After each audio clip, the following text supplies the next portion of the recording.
for the full supermoon in Scorpio, which will be at its peak at 11:32 p.m. Eastern Time on the 26th, Monday night on the East Coast, and therefore the 27th across the pond and other points around the globe. Supermoon, the first of 2 supermoons this year, so it will look biggest right after sunset. So be sure to check it out. It's an intense full moon.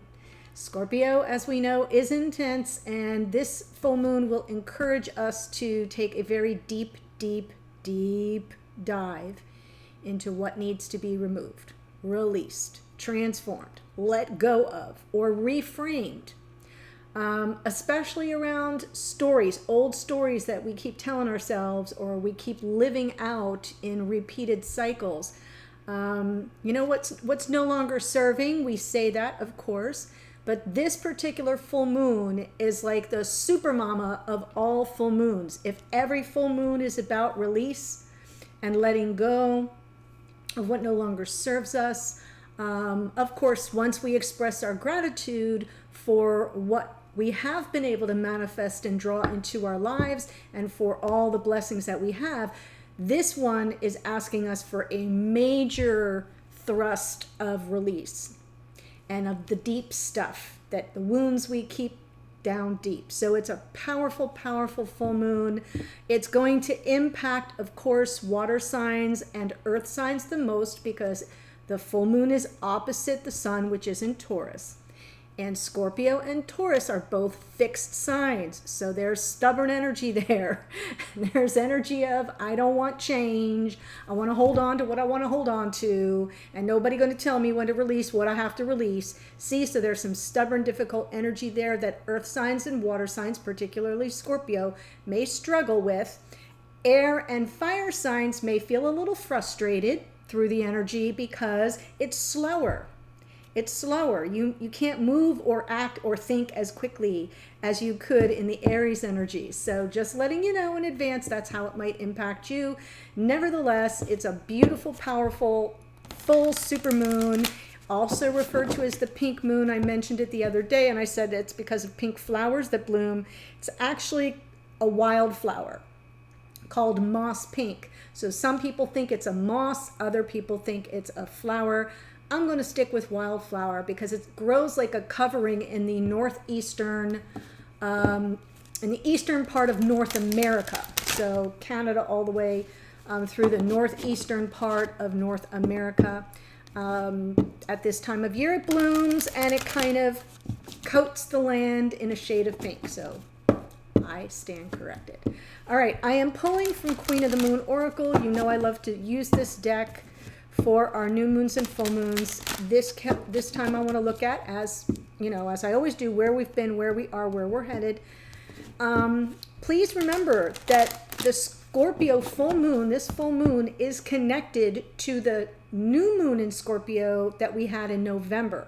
So whatever seeds you planted in November of 2020 with that new moon in Scorpio, that's what's being brought to fruition. So 2 weeks ago, you set some intentions for the new moon in Aries, and you can kind of check in on those intentions right now, see what's working for you. But this moon is more attached to those intentions set back in November.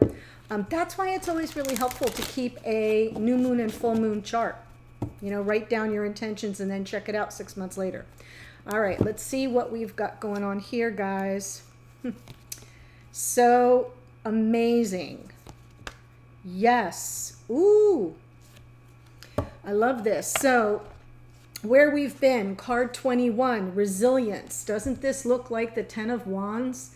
It's actually more than 9 of Wands. It's that energy of I'm resilient and I persevere against all obstacles and challenges. So not quite ready to lay down the burden, but close. So I think it's been a challenging time, especially the past 6 months. And we've been resilient. We've weathered lots of changes, lots of stop and go energy in our lives in terms of society. So definitely coming from our resilience, where are we right now? Discernment. beautiful energy of discernment, which is about refining, being more discerning with what's going on in the present moment, not allowing all the difficult energies to kind of flood us. This is about, what's mine is mine and what's not mine is not mine, energetically speaking. So the discernment energy, card number 10, in fact, I am feeling completion there. Like now I have a better handle on how to protect my energy. Many of you here are light workers and empaths, and that's a real important gift to work on. A skill that needs to be honed is that discernment. And where are we headed? Card 43, 4 and 3 is 7, the unexpected. Now, I'm going to read about this card because we do have Uranus is in the mix with this. Uranus is the great awakener, and it's kind of hanging out with the sun for this full moon. Venus is there as well, and Mercury too. So head and heart, remember I talked about that in the last new moon. Head and heart are still connected, so still good for intention setting and being very clear about what you believe you deserve. So that's good, but Uranus is kind of the unexpected. It's freedom loving. It's a change agent. So I love that that is coming through here for the unexpected. Let's look at it, right? And it's the blue moon. Once in a blue moon is how we get the blue moon. The unexpected says, no matter how well you plan, there is always room for the unexpected to occur. Build your resilience. Got it. Been there, done that. As rare occurrences can happen. A visitor you have not seen in a long time may re-enter your life. Hello, Knight of Wands, right? Don't I describe the Knight of Wands that way? Unexpected, unannounced, ding dong at your door. Wow. So the mantra for this is, or the affirmation is, I trust in myself and in life. So very beautiful. No matter how well you plan, there's always room for the unexpected. Yeah, so stay on your toes, guys. Stay on your toes. This blue moon energy, something that you wouldn't think would happen in a million years, may very well happen. It is energy coming from the number 7, very connected to your higher self. Possibly intentions you set like a year ago are going to all of a sudden come to fruition. Very exciting. I love the energies coming through. I love the reference to resilience because we've already been there. Now we're in the energy of discernment, really being very careful about what we pick and choose for ourselves. So that all fits for me. If you're new to the channel, welcome. I hope if you enjoy the reading that you will all like, subscribe, share. And for those of you who have been following me for a while, your continued support means everything. Please check out the membership too if you haven't already. There's a link down in the description box. We are growing, and I've got an upcoming masterclass for the 2nd tier called Very Wise Priestess, and that's coming up this week. So if you're in that membership, be sure to go to the community tab and vote for which topic you'd like me to present a masterclass on. Okay? I feel like there's only 20 some odd of you that have voted so far, and there's like close to 80 of you in the membership. So please have your voice heard. Okay, let's see what's going on for us for this full moon. What wants to come through? Oh my goodness. Well, there's the resilience.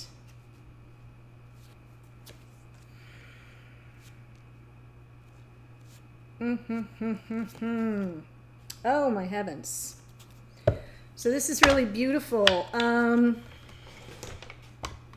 although not without its challenges. So how are we showing up for this full moon? Did I call it a new moon? I meant a full moon. Queen of Swords with questions, right? A need for communication and clarity. The Queen of Swords being truth seeker, truth teller.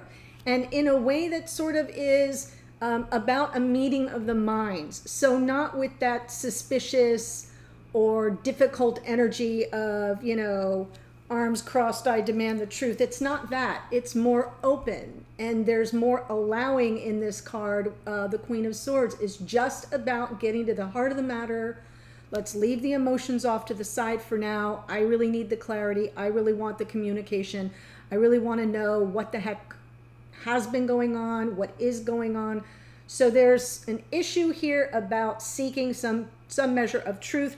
What is that about? What the heck happened? Tower moment. This is what's crossing this. So for many of us, there was a tower moment. Could be happening now, could be recent, could be 10 years ago. But whatever that was, it kind of shook us at our core. You know, I like to say that that's a DNA restructuring kind of tower, where we are forever changed as a human being, or a soul having a human experience. So now I feel there's this readiness to cut through and just get to the heart of the matter, find out the truth of what that was all about. There's a challenge here, though, because it was kind of life-altering. What's underneath is this, I'm not giving up. It's the resilience. It's the exact energy of that card, which is basically meaning underneath, what are you kind of holding on to? This, I'm not giving up till I understand, till I have clarity around the situation. So there's perseverance and resilience, yes, but it's more about, like, I've kind of been dragging this chain, this right behind me, right? Like the ghost of Christmas past. And I've been dragging this chain around. I've been chained to this drama or whatever the tower was for you, because this is a reading for the collective. And I've about had enough.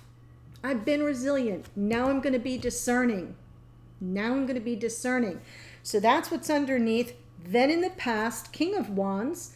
So King of Wands can be Aries, Leo, Sagittarius, if we're just talking about an identification of an astrological sign, but it's more about someone knowing what they want and claiming it. The King of Wands in this case in the past could be someone that was an unavailable lover, right? Didn't claim the connection, and could be someone that was very sure and very confident of what they wanted.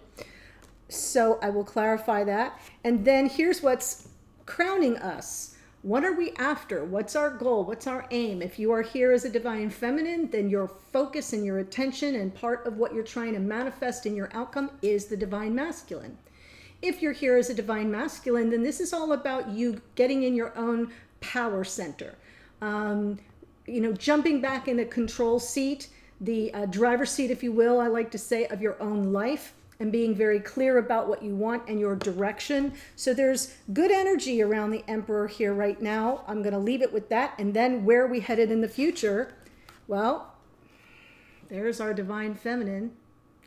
So we've got the twins. We've got the twin flame energy and the divine feminine moving toward unconditional love, possibly forgiveness, possibly a release. This is creative energy. It's life force energy. It is Venus.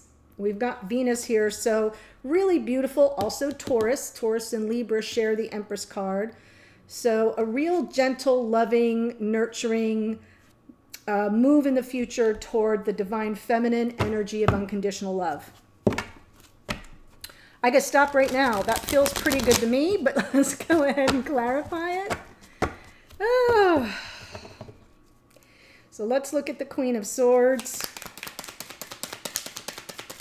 What might we have these questions about?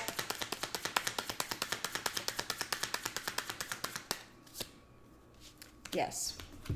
So that's the Tower. Why did you walk away? Truth seeker, truth teller could be a moment of truth about why you walked away. Got it? But whatever that walking away is, the Eight of Cups, it feels like it was a necessary evil.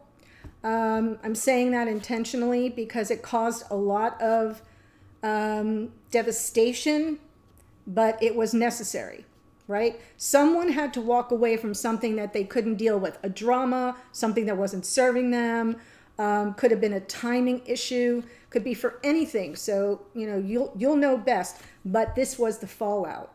Everything kind of fell apart.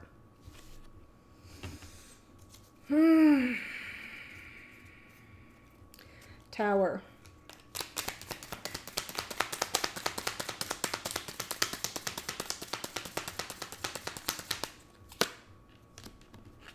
Wow. So things, I feel like what's crossing you now is coming full circle.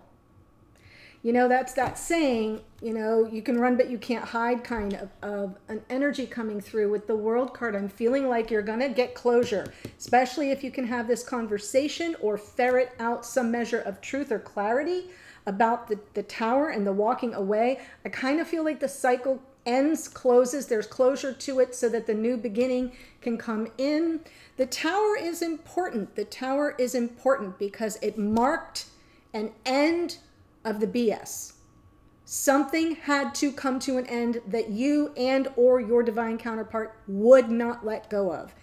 And then they did, or you did. And then the Tower came down. It's by design. It was part of the process, possibly part of a cycle of learning, lessons learned. Here it is. Done. Close out that chapter. Let the new beginning come in. Sure, there's some emotional baggage left over. That may be what needs to be processed here with the Queen of Swords in that Seven of Cups. Mixed messages, confusion, uncertainty, overwhelm. Yes, regarding a divine masculine, or the divine masculine could be the one who's confused and still holding on to some emotions that were never able to be cleared. So that's what I see there. The Nine of Wands underneath, that resilience.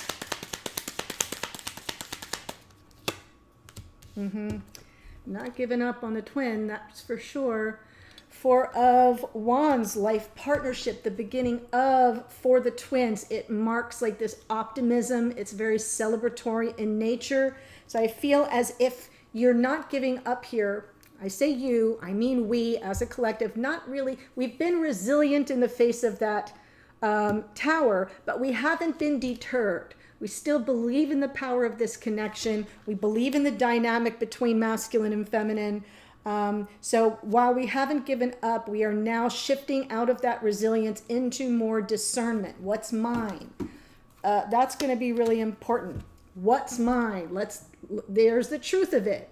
So this Knight of Swords, clean up on aisle 5, right? We've got some unresolved emotional, I'm just calling it baggage, like left over from the Tower on this walking away energy. We want to clear the slate. We haven't given up, but this is speaking truth to power.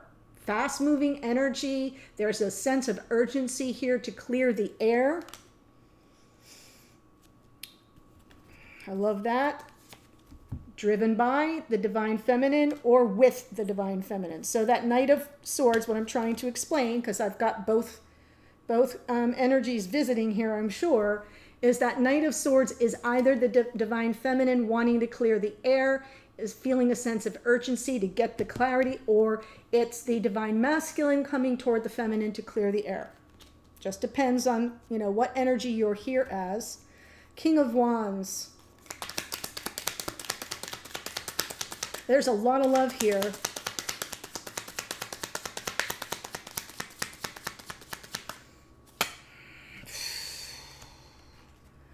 A lot of love.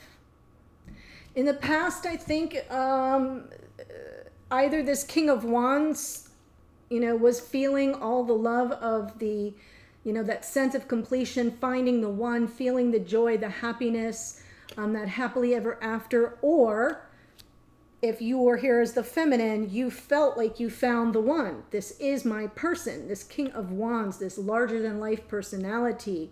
And maybe they had you convinced, or you were convinced, you convinced them that this was a match made in heaven. You went all in. I feel like you went all in for love. And either as the King of Wands or with a King of Wands, either way, there was just this sense of, this is it. I found the one. My happily ever after has arrived. I'm going all in. I'm taking that leap of faith. Yes, lots of passion. Like undeniable passion in that Ace of Wands. But we still had, somebody walked away. Wow. Wow, wow, wow. So let's look at the Emperor. This is part of our conscious awareness.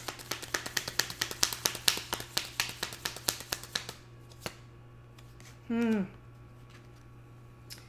delay here. Hanged Man energy. So either you're feeling like you need to kind of stay pulled back to examine the situation from all angles here, with or as the divine masculine, or there's a delay in this divine masculine being able to take any action. The Hanged Man waits for enlightenment. That's that little orb around his head. Waits for the enlightenment, downloads to come in, some measure of connection to source that sort of illuminates the path and makes it easier for that masculine to find their way. Not really difficult, no, but it can be, there can be some frustration with the Hanged Man, because it's like you're sacrificing what you know you want to do because you're trying to look at it from all angles in a sort of maybe a planning phase. So there's something about the Hanged Man that requires before you move toward love. So either this masculine coming toward you, or you as the masculine moving toward your divine feminine with love. Either way, whoever you are here. And in the middle, there's that sort of sacrifice of needing to wait, to be sure you know the way is clear, that the path is clear. Especially if the masculine's the one that walked away. Especially.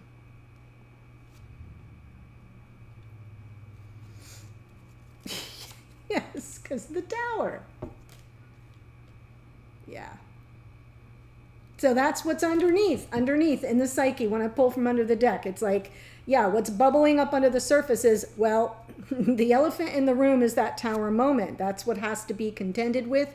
So I feel like I'm looking at a masculine who's just delaying instant gratification, which is good. They're sort of waiting for, enlightenment or for the path to love to be illuminated for them, and they've got on the back of their mind this Tower moment. That's what's coming through. Of course, it could be reversed for you.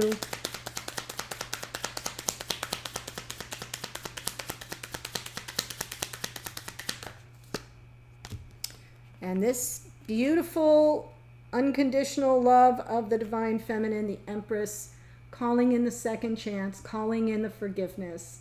It's a crossroads moment that's approaching. There's our Scorpio card for this full moon in Scorpio.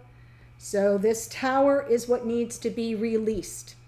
And it has to be released at the level of DNA, right? Because that's how it impacted you, whenever it impacted you.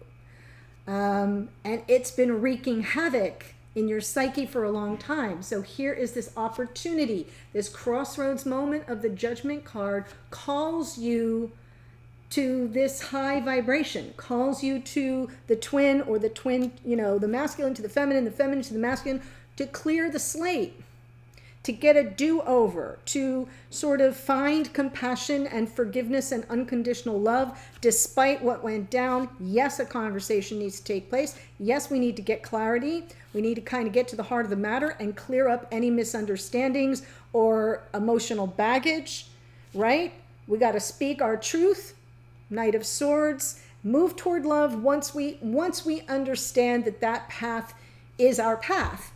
So I really love this reading. It's very beautiful. What am I going to do in the extended? What I love to do most of all, I'm going all the way around the zodiac. So I'm going to cover every single sign, Sun, Moon, Rising, or Venus, and I'm going to look at the advice for you. So I'm going to start with Scorpio. It's Scorpio's full moon, and go all the way around through Libra. So we'll start with Scorpio. We'll look at the advice for what to focus on, the blocks or the challenges involved, and what you can either do about the blocks and challenges or how it might turn out. So that's what we're going to do, all those signs.